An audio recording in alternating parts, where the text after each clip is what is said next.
Et du coup, quel est ton point de vue par rapport au jardin forêt où on peut aussi avoir une introduction de certains sujets qui sont non autochtones Ouais. enfin, Eh ben super, moi j'ai pas de problème avec ça. Pour moi, les organismes invasifs n'existent pas.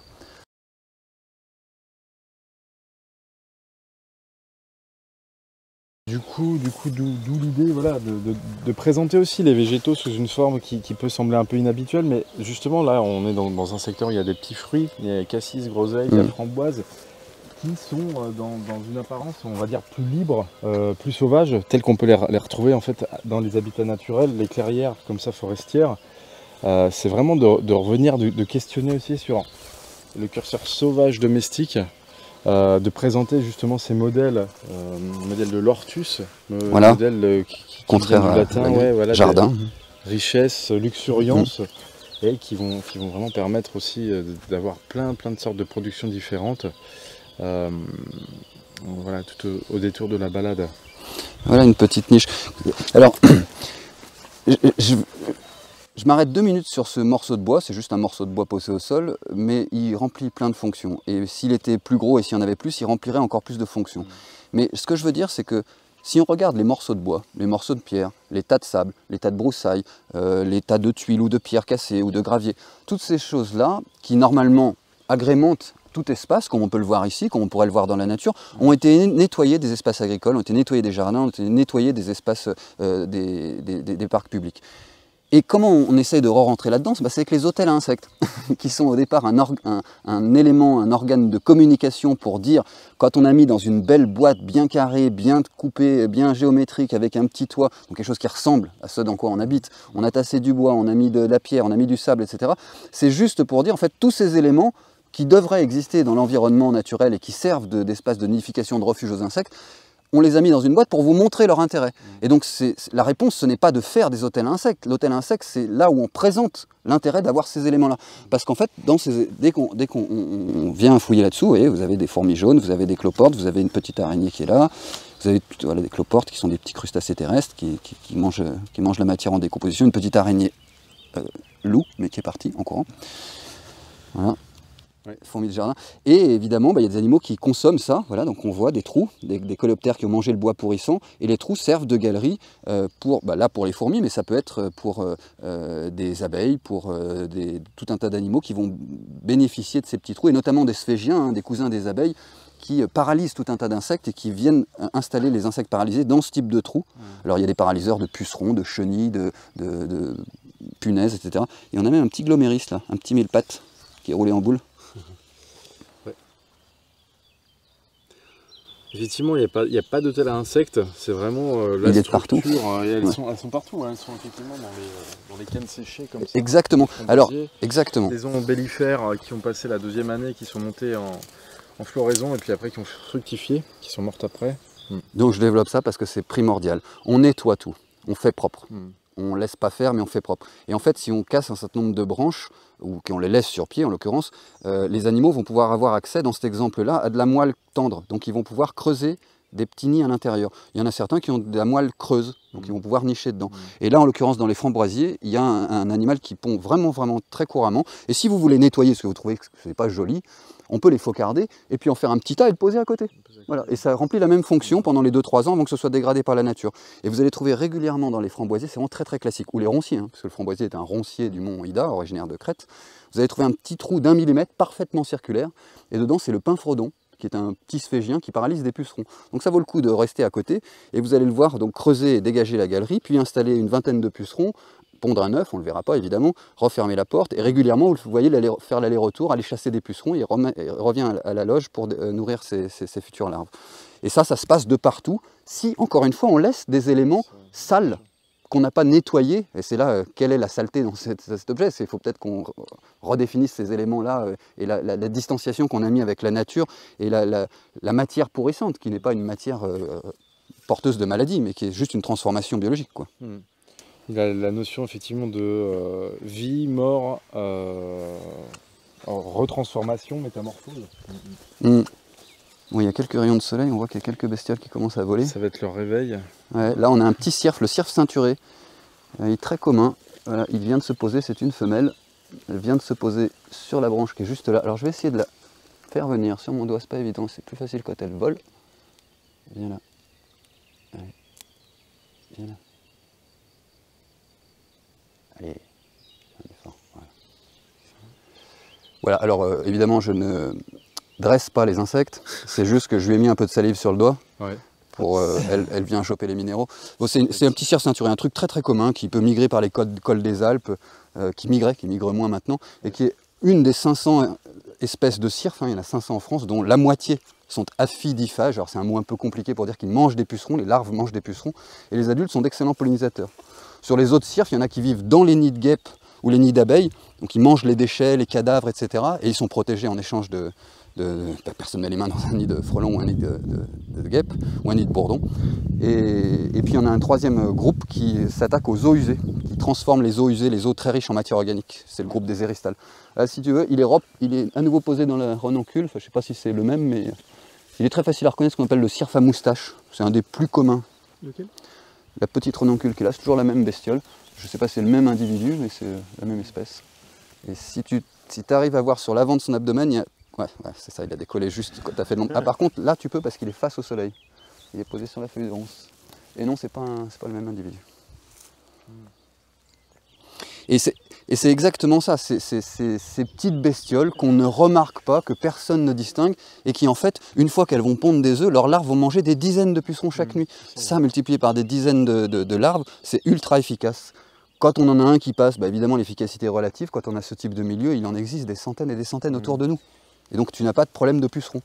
Et du reste, c'est aussi un moyen de partager les ressources, c'est-à-dire que des plantes qui sont attaquées par les pucerons, ce sont des plantes qui sont faibles, c'est là-dessus que les organismes se développent. Mais qui plus est quand elles sont sauvages, les oseilles, les orties, les gaillets, les silènes, les sureaux en particulier, sont des plantes vraiment riches en pucerons et en pucerons spécifiques. Mais les prédateurs, que sont les coccinelles, les cirques, les perce-oreilles, les micro-hyménoptères, eux sont assez généralistes et vont pouvoir être attirés par cette manne pour pouvoir après intervenir dans les plantes cultivées.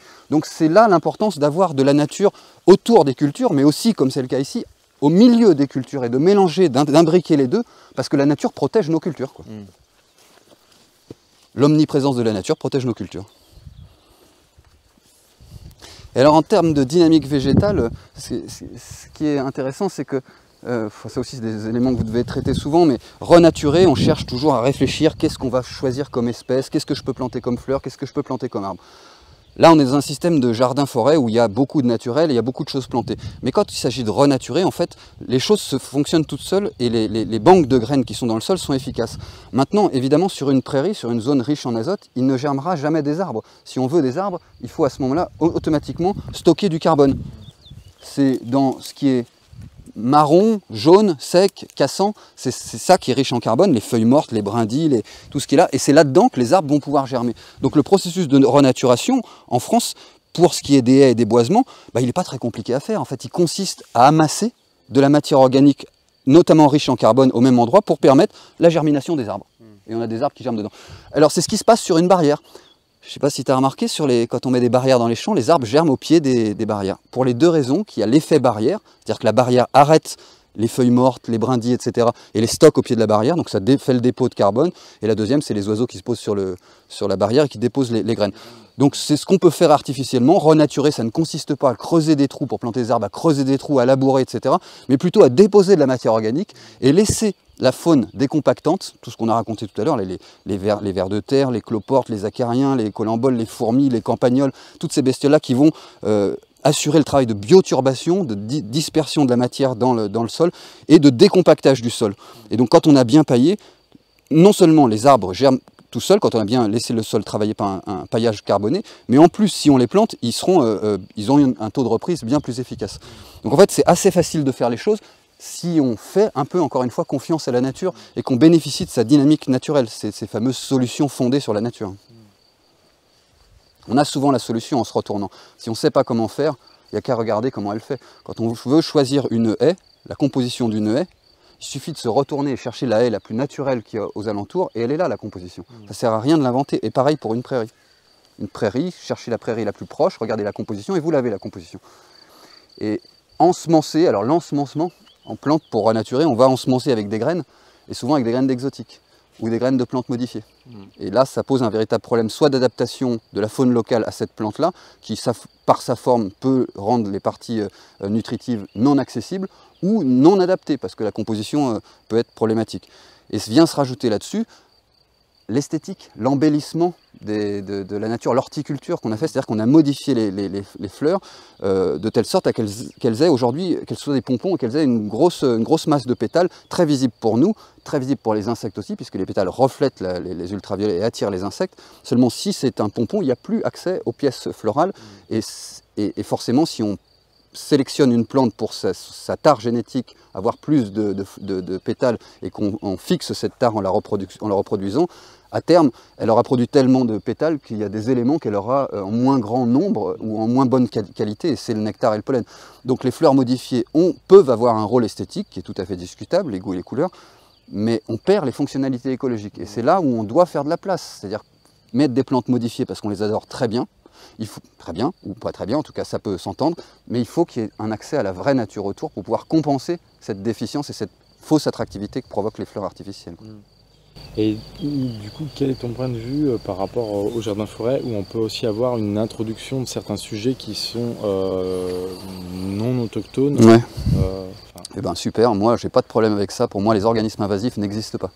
En fait, quand on a perturbé un milieu, on modifie l'état de stabilité en ouvrant la possibilité de coloniser à certains organismes. S'il y a certains organismes exotiques qui ont été trimballés et qui sont là, à ce moment-là, ils peuvent avoir une capacité d'adaptation supérieure aux indigènes pendant un temps. 10 ans, 20 ans, 100 ans, claquement de doigts à l'échelle géologique. C'est un claquement de doigts. Dans un milieu stable, il n'y a pas d'invasion. Donc c'est le premier truc, c'est que quand on parle de plantes invasives, si je me concentre sur les plantes, on parle de plantes qui sont là et qui révèlent un état catastrophique dans lequel on a mis les milieux et qui, la plupart du temps, sont là pour le réparer.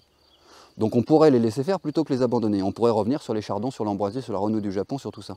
Là, la problématique, elle est différente. On parle d'introduire dans un jardin des pêchers, des pommiers, etc. C'est le même type de végétaux qu'on introduit. C'est-à-dire qu'ils existent en termes de variétés cultivées, sans être connus pour avoir un pouvoir colonisateur. Quand vous mettez des tomates dans votre jardin, il n'y a pas de risque d'invasion de la nature. Pareil pour le pêcher. Même s'ils peuvent être un peu subspontanés dans un jardin. Et puis il y a aussi quelque chose qui vient renforcer cette réflexion, c'est que dans un contexte d'embrasement climatique et de changements globaux, eh ben, on ne sait pas ce qui va tenir dans 10 ans, dans 20 ans ou dans 30 ans. Alors toutes les hypothèses existent. Pour l'instant, la majorité ont tendance à vouloir introduire des espèces du sud, des espèces méditerranéennes, des espèces de l'est de la Méditerranée, exemple le tilleul de Crimée, là, le tilleul argenté, et en se disant ils sont déjà adaptés, ça s'entend. Moi, je n'ai pas forcément la même réflexion, je ne suis pas le seul évidemment. Moi, je pense que la majorité des plantes tiendront, mais avec peut-être des individus qui sont en train de naître ou qui ne sont pas encore nés. Là, on voit des arbres mourir, des arbres qui ont 50, enfin 100 ans, 200 ans. Ok, c'est normal, ils ne sont pas nés dans un même contexte. Ceux qui naissent aujourd'hui, la nature passe son temps avec sa plasticité à envoyer dans tous les sens des bébés riches, résistants à la chaleur, d'autres résistants à la sécheresse, d'autres résistants au froid. Et en fait, ceux qui sont résistants au froid en ce moment ne sont pas avantagés. Ceux qui sont résistants à la chaleur et la sécheresse, qui pouvaient mourir il y a quelques années, deviennent avantagés à ce moment-là. Donc moi, ça ne m'inquiète pas si on lui laisse, encore une fois, du temps et de la place pour pouvoir s'exprimer. Oui, le facteur, on va dire, génétique, et justement pas de cloner les plantes, pas de les bouturer, greffer, marcoter, mais plutôt favoriser le semis, la recombinaison comme ça génétique. La reproduction sexuelle, oui. Et puis on voit aussi le fait justement de la structure des paysages. Si c'est plus complexe, les plantes vont s'ombrager mutuellement, elles vont s'entraider. On le voit aussi sur les gelées qu'on a pu avoir qui ont été violentes ce printemps. Et le comportement de la vigne, là c'est un cépage vraiment productif, un raisin de table, qui manifestement évidemment n'a pas gelé parce que déjà il fait 2-3 mètres de haut, il est comme ça, il pousse avec des arbres autour, et on a cette espèce de loge climatique. Microclimat, ouais, c'est ça. Effet de mutualisme. Exactement, ouais. Mais il faut dire qu'on nous a décrit ce monde et cette nature comme une compétition systématique. Comme j'essaye de marcher sur mon voisin pour aller plus haut.